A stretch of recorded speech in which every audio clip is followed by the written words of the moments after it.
முதல் கேள்வி, இலக்கியத்திலிருந்து பிறப்பதே இலக்கணம். அடுத்து, 5 இலக்கணம் வரிசையில் இடம்பெறாத இலக்கணம் புலமை இலக்கணம்.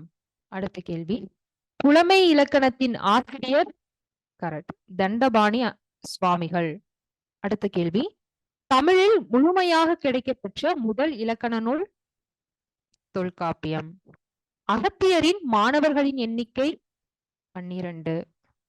அடுத்த கேள்வி, கிபி 2ஆம் நூற்றாண்டிற்கு முற்பட்டவரே தொல்காப்பியர் என்று குறிப்பிட்டவர் தேப்போ மீனாட்சி சுந்தரனார். அடுத்த கேள்வி, தொல்காப்பியத்தில் எவ்வதிகாரத்திற்கு புலவர் குழந்தை அவர்கள் உரை எழுதியுள்ளார்? பொருளதிகாரம்.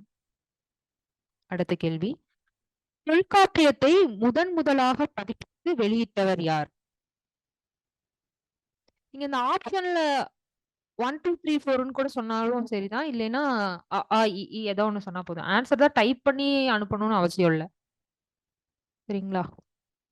தொல்காப்பியத்தை முதலாக பதிப்பித்து வெளியிட்டவர் சீவை தாமோதரம் பிள்ளை அவர்கள். அடுத்த கேள்வி, ஐந்திரம் நூலானது எக்கடவுளால் படைக்கப்பட்டது? இந்திரன். சார்பெழுத்துக்களுக்குரிய மாத்திரையின் அளவு அரை மாத்திரை. அடுத்த கேள்வி, ஆ இ உ என்பது சுட்டெழுத்துக்கள்.